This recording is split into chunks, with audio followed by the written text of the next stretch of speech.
இது மகிமை நேரம்.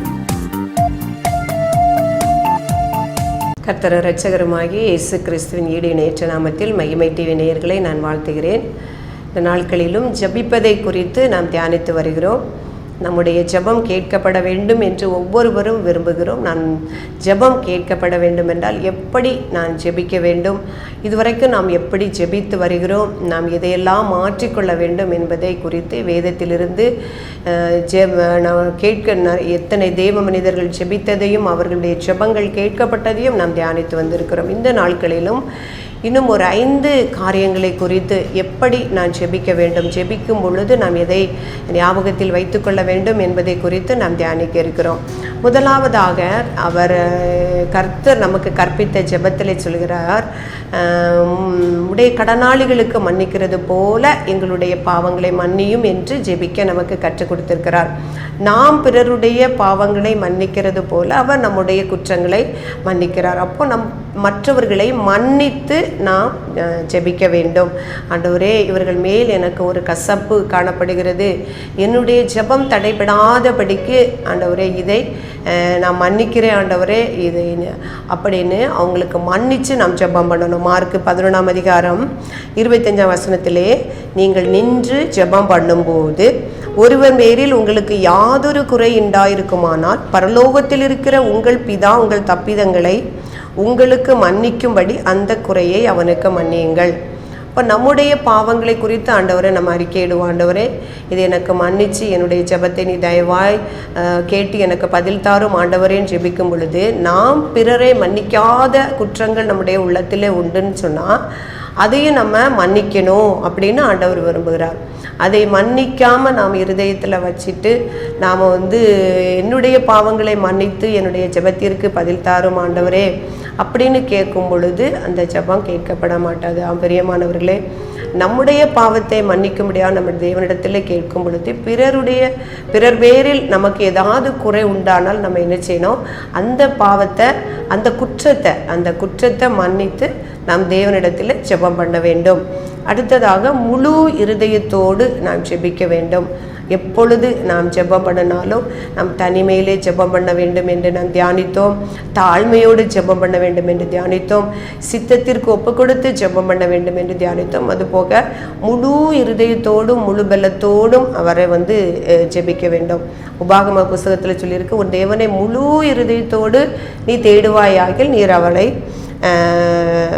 கண்டடைவாய் என்று. அப்போ முழு இருதயத்தோடு நீங்கள் தேடுனீங்கன்னா நான் உங்களுக்கு தென்படுவேன் என்று ஆண்டவர் சொல்லியிருக்கிறார். அப்போ என்ன செய்யணும்னா முழு இருதயத்தோடு அவரை தேடணும், பிறரை மன்னித்து நான் ஜெபிக்கணும், முழு இருதயத்தோடு நம்ம அவரிடத்துல ஜெபம் பண்ணணும். அதே போல் நீங்கள் எப்படி ஞானமாய் ஜெபிக்கணும் அப்படின்னு ஆண்டவர் சொல்லியிருக்கிறாரு. அநேக வசனங்களை சொல்லி நீண்ட நேரம் ஜெபிப்பதற்கு தான் ஜெபம் ஆண்டவர் சொல்லலை. நீங்கள் அஞ்ஞானிகளை போல அலப்பாதிருங்கள்னு சொல்லியிருக்கிறார். மத்தேயு 6ஆம் அதிகாரம் 7ஆம் வசனத்திலே, நீங்கள் ஜெபம் பண்ணும்போது அஞ்ஞானிகளைப் போல வீண் வார்த்தைகளை அலப்பாதிருங்கள், அவர்கள் அதிக நய வசனிப்பினால் தங்கள் ஜெபம் கேட்கப்படும் என்று நினைக்கிறார்கள். அதாவது பரிசேயர்களை குறித்து இங்கு சொல்லப்பட்டிருக்கிறது. அவர்கள் அநேக வசனிப்பினால் அந்த தெருக்களில் இருந்து எல்லாரும் கேட்கும்படியாக ஜெபிக்கும் பொழுது நம்முடைய ஜெபம் கேட்கப்படும் அப்படின்னு நினைக்கிறாங்க. ஆனால் அப்படி கிடையாது. நீங்கள் அஞ்ஞானிகளை போல அலப்பாதீங்க. உங்கள் முழு இருதயத்தோடு நீங்கள் ஜெபிக்கும் பொழுது அவங்களுடைய ஜெபம் கேட்கப்படும். இன்னொன்று இடைவிடாமல் நம்ம ஜெபிக்கணும். அந்தி சந்தி மத்தியான வேலை என்று நாம் பார்க்கும் பொழுது பகல் நேரத்தில் 12 மணி நேரம் ஆனாலும் 4 மணி நேரத்துக்கு ஒருக்காவது நம்ம என்ன செய்யணும்னா ஜெபிக்கணும். இடைவிடாமல் நம்ம ஜெபிக்கணும். 3 முறை இடைவிடாமல் நாம் ஜெபிக்கணும். அப்புறம் ஜெபிப்பதை குறித்து நம்முடைய சுவிசேஷ புஸ்தகங்களில் சொல்லும் பொழுது நம்ம வற்புறுத்தி, அதாவது தேவனிடத்தில் பெற்றுக்கொள்வோம் என்று யாக்கோபை போல விடாப்பிடியாக நீ ஜெபித்தால் நீ பெற்றுக்கொள்ள முடியும் என்று ஒரு ஊமை மூலமாக இயேசு கிறிஸ்து நமக்கு கற்று தந்திருக்கிறார். லூக்கா 11ஆம் அதிகாரம் 5ஆம் வசனம் முதல் 10ஆம் வசனம் வாசிக்கும் பொழுது, ஒருவன் ஒரு தான் வீட்டில் ராத்திரி நேரத்தில் உறவினர்கள் வரும் பொழுது அவர்களுக்கு கொடுக்க ஒன்றுமில்லாதபடியினால தன்னுடைய சிநேகிதன் வீட்டில் போய் தட்டி அவனிடத்துல வேண்டிக் கொள்கிறான். அப்போது அவ தன்னுடைய பிள்ளைகள் எல்லாம் தூங்கி ஆயிற்று, நீ உனக்கு இப்போ எந்திரிச்சு என்னால் தர முடியாது அப்படின்னு சொல்கிறான். ஆனாலும் இவன் என்ன செய்கிறான்னா, வருந்தி அதை கேட்டுக்கொண்டது நிமித்தம் அவன் எழும்பி அவளுக்கு கொடுத்தான் அப்படின்னு சொல்லி ஆண்டவர் இதை ஓமையாக சொல்கிறாரு. அப்படின்னா நீ உறுதியாக நீ பற்றி கொண்டு கேட்கும் பொழுது கர்த்தர் அந்த ஜெபத்திற்கு செவி கொடுப்பார். அடுத்து சோர்ந்து போகாமல் நம்ம ஜெபிக்கணும். அதற்கும் ஒரு ஓமையை ஆண்டவர் இயேசு கிறிஸ்து சொல்லியிருக்கிறார்.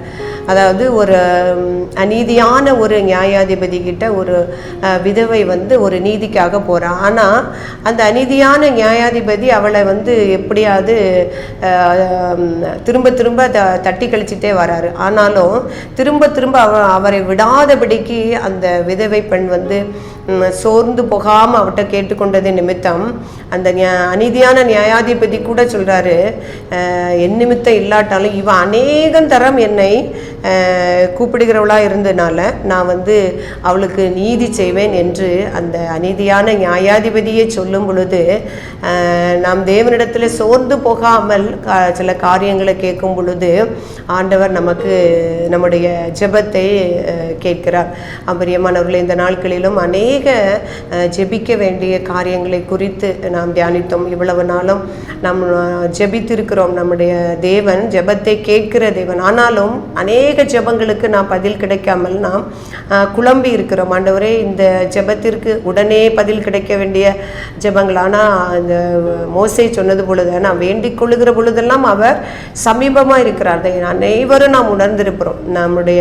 நாம் ஜெபம் பண்ணும் பொழுது நம்முடைய உணர்வு, கர்த்தர் என் அருகில் இருக்கிறார், இயேசு கிறிஸ்து என் அருகில் இருக்கிறார், என்னுடைய இருதயத்தையும் என்னுடைய ஜெபத்தையும் அவர் கவனித்து கொண்டிருக்கிறார் என்பதை நாம் அறிந்து கொள்ள வேண்டும். நாம் ஜெபிப்பதற்கு முன்பே அவர் அறிந்தவர். நான் என்ன ஜெபிக்க வேண்டும் என்று அவர் அறிந்திருக்கிறார்.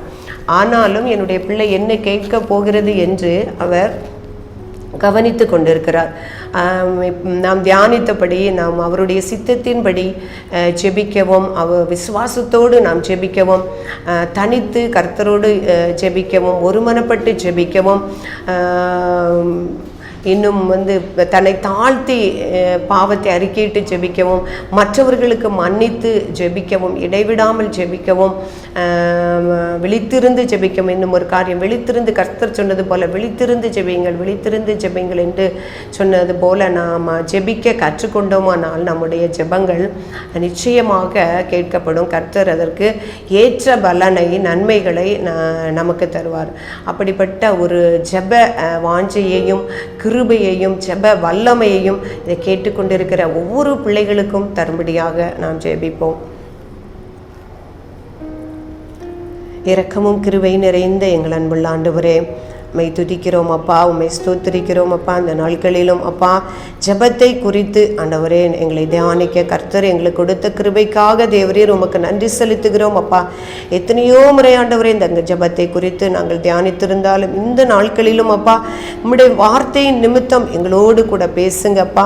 எங்களுடைய ஜெபத்திலே ஆண்டவரே குறைகள் காணப்படுமானால் அதை திருத்தி கர்த்தாவே எங்களுடைய ஜெபம் கேட்கப்படும்படியாய் ஆண்டவரே நாங்கள் விசுவாசத்தோடும் ஆண்டவரே ஸ்தோத்திரம் அப்பா, பக்தியோடும் பயத்தோடும் முழு இருதயத்தோடும் தாழ்மையோடும் ஜெபிக்கிற ஆண்டவரே ஜெப வாஞ்சையை தாருங்க. எல்லாருக்காகவும் ஜெபிக்கிற ஜெப வாஞ்சையை ஒவ்வொருவருக்கும் கொடுக்க முடியாது ஜெபிக்கிறோம் சுவாமி.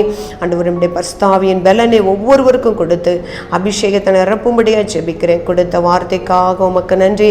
கேட்டுக்கொண்டிருக்கிற ஒவ்வொருவருக்காகவும் உமக்கு நன்றி செலுத்துகிறோம் அப்பா. மகிமை டிவிக்காக உடைய பாதத்திலே நாங்கள் ஜெபிக்கிறோம் சுவாமி. ஆண்டவரே நம்முடைய கிருபை பிரசன்னம் பிள்ளைகளோடு கூட இருக்கும்படியாய் நாங்கள் ஜெபிக்கிறோம். எங்களை தாழ்த்துகிறோம், அர்ப்பணிக்கிறோம். இயேசு கிறிஸ்துவின் இனிதான நாமத்தில் ஜெபிக்கிறோம் பிதாவே.